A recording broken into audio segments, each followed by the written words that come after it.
Hi friends, good morning ಎಲ್ರಿಗೂ. ಹೇಗಿದ್ದೀರಾ friends ಇವತ್ತು ರುಚಿಕರವಾದ ಒಂದು ಮಿಕ್ಸೆಡ್ ಸೊಪ್ಪಿನ ಸಾಂಬಾರನ್ನ ಮಾಡ್ತಾ ಇದ್ದೀನಿ.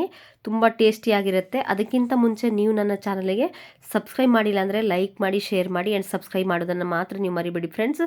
ನಿಮ್ಮ ಫ್ರೆಂಡ್ಸಿಗೆಲ್ಲ ಶೇರ್ ಮಾಡಿ. ಈ ಕಡೆ ನೋಡಿ, ನಾನು 2 ಕಟ್ಟಷ್ಟು ಕೆಂಪು ಸೊಪ್ಪನ್ನು ತಗೊಂಡಿದ್ದೀನಿ. ಈ ಕಡೆ ಎಳರ್ಬೇ 2 ಕಟ್ಟನ್ನು ತಗೊಂಡಿದ್ದೀನಿ.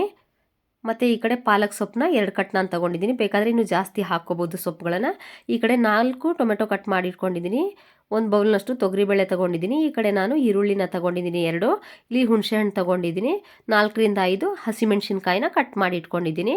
ಈ ಕಡೆ ಬೆಳ್ಳುಳ್ಳಿ ಜಜ್ಜಿಟ್ಕೊಂಡಿದ್ದೀನಿ. ಈ ಕಡೆ 2 ಟೇಬಲ್ ಸ್ಪೂನಷ್ಟು ಎಣ್ಣೆನ ತೊಗೊಂಡಿದ್ದೀನಿ. ಸಾಸಿವೆ ಮತ್ತು ಅರಿಶಿನ ತೊಗೊಂಡಿದ್ದೀನಿ. ಈ ಕಡೆ ಒಣಮೆಣ್ಸಿನ್ಕಾಯಿ ತೊಗೊಂಡಿದ್ದೀನಿ. ಮತ್ತು ಕರಿಬೇವು ಸೊಪ್ಪು ತೊಗೊಂಡಿದ್ದೀನಿ. ಉಪ್ಪು ಮತ್ತು ಜೀರಿಗೆ ತೊಗೊಂಡಿದ್ದೀನಿ ನೋಡಿ. ಇಷ್ಟೆಲ್ಲ ಹಾಕಿ ಸಾಂಬಾರು ಮಾಡುವಾಗ ತುಂಬ ಅಂದರೆ ತುಂಬ ಟೇಸ್ಟ್ ಆಗಿರುತ್ತೆ ಫ್ರೆಂಡ್ಸ್. ನೋಡೋಣ ಹಾಗಾದರೆ. ಈ ಕಡೆ ಒಂದು ಕುಕ್ಕರ್ನ ತೊಗೊಂಡಿದ್ದೀನಿ. ಅದಕ್ಕೆ ತೊಗರಿಬೇಳೆನ ಹಾಕಿ ಕ್ಲೀನಾಗಿ ಇದನ್ನು ತೊಳೆದಿಟ್ಕೊಳ್ತೀನಿ. ಈ ಕಡೆ ನೋಡಿ ತೊಳೆದಾಗಿದೆ. ಇದಕ್ಕೆ ನಾನು ಕಟ್ ಮಾಡಿರುವಂಥ ಸೊಪ್ಪುಗಳನ್ನು ಹಾಕ್ಕೊಳ್ತೀನಿ ನೋಡಿ. ಪಾಲಕ್ ಸೊಪ್ಪನ್ನ ಹಾಕ್ಕೊಳ್ತಾ ಇದ್ದೀನಿ. ಈ ಕಡೆ ನಾನು ಎಳರ್ಬೆನ ಹಾಕ್ಕೊಳ್ತಾ ಇದ್ದೀನಿ ನೋಡಿ. ಎಲ್ಲ ಕ್ಲೀನಾಗಿ ವಾಶ್ ಮಾಡಿ ಇಟ್ಕೊಂಡಿದ್ದೀನಿ. ಈ ಕಡೆ ಕೆಂಪು ಸೊಪ್ಪನ್ನ ಹಾಕ್ಕೊಳ್ತಾ ಇದ್ದೀನಿ ನೋಡಿ. ಈಗ ಕಟ್ ಮಾಡಿರುವಂಥ ಟೊಮೆಟೊನ ಹಾಕ್ಕೊಳ್ತೀನಿ. 4 ಟೊಮೆಟೊ ತೊಗೊಂಡಿದ್ದೀನಿ ನೋಡಿ. ಇದಕ್ಕೆ ಕಟ್ ಮಾಡಿರುವಂಥ 2 ಈರುಳ್ಳಿನ ಹಾಕ್ಕೊಳ್ತಾ ಇದ್ದೀನಿ. ಮತ್ತು ಹಸಿಮೆಣ್ಸಿನ್ಕಾಯಿ 4ರಿಂದ 5 ಹಸಿಮೆಣ್ಸಿನ್ಕಾಯಿ ತೊಗೊಂಡಿದ್ದೀನಿ. ಖಾರ ಎಷ್ಟು ಬೇಕು ಅಷ್ಟು ಹಾಕೋಬೋದು. ಮತ್ತು ಹುಣಸೆ ಹಣ್ಣನ್ನು ತೊಗೊಂಡಿದ್ದೀನಿ ನೋಡಿ. ಸ್ವಲ್ಪ ಮಾತ್ರ ಹುಣಸೆ ಹಣ್ಣು ತೊಗೊಂಡಿದ್ದೀನಿ. ಈಗ ಜಜ್ಜಿರುವಂಥ ಬೆಳ್ಳುಳ್ಳಿನ ಹಾಕ್ಕೊಳ್ತಾ ಇದ್ದೀನಿ. ಈ ಕಡೆ ಅರಿಶಿನದ ಪುಡಿನ ಹಾಕ್ಕೊಳ್ತಾ ಇದ್ದೀನಿ. ಮತ್ತು ಸ್ವಲ್ಪ ಎಣ್ಣೆನ ಹಾಕ್ಕೊಳ್ತೀನಿ. 1-2 ಟೀ ಸ್ಪೂನಷ್ಟು ಎಣ್ಣೆನ ಹಾಕ್ಕೊಂಡಿದ್ದೀನಿ. ಇದಕ್ಕೆ ನೀರು ಹಾಕ್ಕೊಳ್ತಾ ಇದ್ದೀನಿ. ನೀರು ಎಷ್ಟು ಬೇಕು, ನೀವು ಸಾಂಬಾರಿಗೆ ಎಷ್ಟು ಮಾಡ್ತೀರಾ ಅಷ್ಟು ನೀರು ಹಾಕ್ಕೊಳ್ಳಿ. ಕಡಿಮೆ ಮಾಡಿದ್ರೆ ಕಡಿಮೆ ನೀರು ಹಾಕಿ, ಜಾಸ್ತಿ ಅಂದರೆ ಜಾಸ್ತಿ ಹಾಕ್ಕೊಳ್ಳಿ. ಈಗ ಇದಕ್ಕೆ ಉಪ್ಪನ್ನು ಹಾಕ್ಕೊಳ್ತಾ ಇದ್ದೀನಿ. ರುಚಿಗೆ ತಕ್ಕನಷ್ಟು ಉಪ್ಪು ಹಾಕ್ಕೊಳ್ತೀನಿ. ಇದನ್ನು 3 ವಿಷಲ್ ಮಾಡಿಸ್ಕೊಳ್ತೀನಿ ಕುಕ್ಕರ್ ಕ್ಲೋಸ್ ಮಾಡಿ. ಈ ಕಡೆ ನೋಡಿ 3 ವಿಷಲ್ ಆಗಿದೆ. ಓಪನ್ ಮಾಡ್ಕೊಳ್ತೀನಿ ಕುಕ್ಕರ್ನ.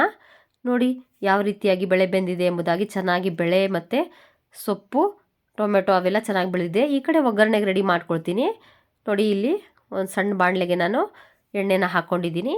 ಎಣ್ಣೆ ಬಿಸಿ ಆಗಿದೆ. ಸಾಸಿವೆನ ಹಾಕ್ಕೊಳ್ತಾ ಇದ್ದೀನಿ. ಇದಕ್ಕೆ ಒಣಮೆಣ್ಸಿನ್ಕಾಯಿನ ಹಾಕ್ಕೊಳ್ತೀನಿ 3ರಿಂದ 4. ಇದಕ್ಕೆ ಜಜ್ಜಿರುವಂಥ ಬೆಳ್ಳುಳ್ಳಿನ ಹಾಕ್ಕೊಳ್ತೀನಿ. ಇದಕ್ಕೆ ಸ್ವಲ್ಪ ಜೀರಿಗೆನ ಹಾಕ್ಕೊಳ್ತೀನಿ 1 ಟೀ ಸ್ಪೂನಷ್ಟು.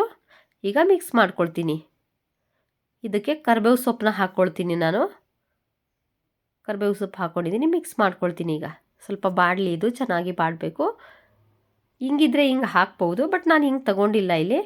ಈಗ ಇದನ್ನು ಮಾಡಿರುವಂಥ ಒಗ್ಗರಣೆನ ಬೆಳೆಗೆ ಹಾಕ್ಕೊಳ್ತೀನಿ ಸೊಪ್ಪಿಗೆಲ್ಲ. ಈಗ ಮಿಕ್ಸ್ ಮಾಡ್ಕೊಳ್ತೀನಿ. ಚೆನ್ನಾಗಿ ಮಿಕ್ಸ್ ಆಗಲಿ ಫ್ರೆಂಡ್ಸ್. ನೀವು ಬೆಳೆನ ಮಸಿಯೋದಿದ್ರೆ ಒಗ್ಗರಣೆ ಹಾಕೋಕ್ಕಿಂತ ಮುಂಚೆನೂ ಮಸಿಬಹುದು. ಒಗ್ಗರಣೆ ಹಾಕಿದ ನಂತರನೂ ಮಸಿಬಹುದು. ಬಟ್ ನಾನು ಒಗ್ಗರಣೆ ಹಾಕಿದ ನಂತರನೇ ಮಸಿತೀನಿ. ಇದನ್ನು ಚೆನ್ನಾಗಿ ಮಸಿದ್ರೇ ಚೆನ್ನಾಗಿರುತ್ತೆ ಸಾರು. ಈಗ ನೋಡಿ, ಈ ಥರ ಮಸಿಯೋ ಕೋಲಿದ್ರೆ ಮಸಿಬೇಕು ಚೆನ್ನಾಗಿ ಆಗಲಿ. ಇದು ಎಷ್ಟು ಮಸಿತೀರಾ ಅಷ್ಟು ಟೇಸ್ಟಿಯಾಗಿರುತ್ತೆ ಸಾಂಬಾರು.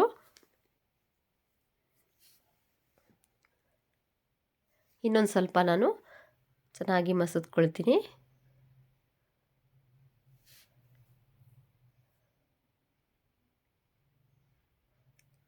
ನೋಡಿ ಆಗಿದೆ. ಇಷ್ಟು ಮಸಿದ್ರೆ ಸಾಕಾಗತ್ತೆ.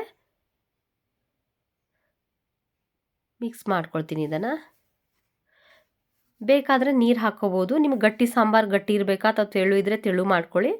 ಗಟ್ಟಿ ಇದ್ದರೆ ಗಟ್ಟಿ ಬೇಕಂದರೆ ಇದೇ ಥರ ಇಟ್ಕೊಳ್ಳಿ. ನಾನು ಇದಕ್ಕೆ ನೀರು ಮಿಕ್ಸ್ ಮಾಡೋದಿಲ್ಲ.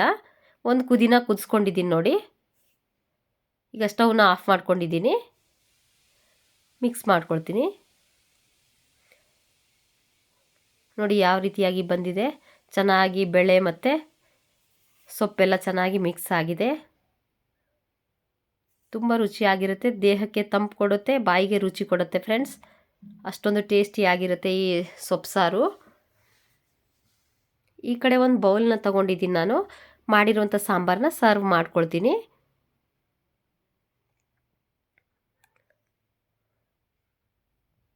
ಮುದ್ದೆಗೆಲ್ಲ ಇಷ್ಟು ಗಟ್ಟಿ ಇದ್ದರೆ ಸಾಕು, ಚೆನ್ನಾಗಿರುತ್ತೆ. ಜೊತೆಗೆ ರೊಟ್ಟಿಯಿಂದನೂ ತಿನ್ಬೋದು, ರೊಟ್ಟಿ ಚಪಾತಿ ಜೊತೆಗೂ ಚೆನ್ನಾಗಿರುತ್ತೆ ಇದು.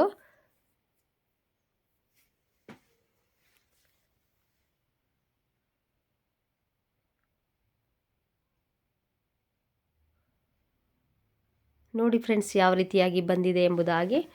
ನೀವು ಟ್ರೈ ಮಾಡಿ ಮನೆಯಲ್ಲಿ, ತುಂಬ ಸುಲಭವಾಗಿ ಮಾಡ್ಕೋಬಹುದು. ಈ ವಿಡಿಯೋ ನಿಮಗೆ ಇಷ್ಟ ಆದರೆ ಲೈಕ್ ಮಾಡಿ, ಶೇರ್ ಮಾಡಿ ಆ್ಯಂಡ್ ಸಬ್ಸ್ಕ್ರೈಬ್ ಮಾಡೋದನ್ನು ಮಾತ್ರ ಮರಿಬೇಡಿ ಫ್ರೆಂಡ್ಸ್. ರೊಟ್ಟಿ, ಮುದ್ದೆ, ಅನ್ನ, ಚಪಾತಿ ಜೊತೆ ಒಳ್ಳೆ ಕಾಂಬಿನೇಷನ್ ಅಂತಲೇ ಹೇಳ್ಬೋದು. ಟೇಸ್ಟಿ ಆಗಿರುತ್ತೆ ನೋಡಿ. ಇದನ್ನು ಪಪ್ಪು ಅಂತಲೂ ಹೇಳ್ತಾರೆ, ಮಸ್ಸಾರು ಅಂತಲೂ ಹೇಳ್ತಾರೆ, ಸೊಪ್ಪು ಅಂತಲೂ ಹೇಳ್ತಾರೆ. ಬೇಸಿಗೆಯಲ್ಲಂತೂ ತುಂಬ ಒಳ್ಳೇದಂತಲೇ ಹೇಳ್ಬೋದು ಇದು.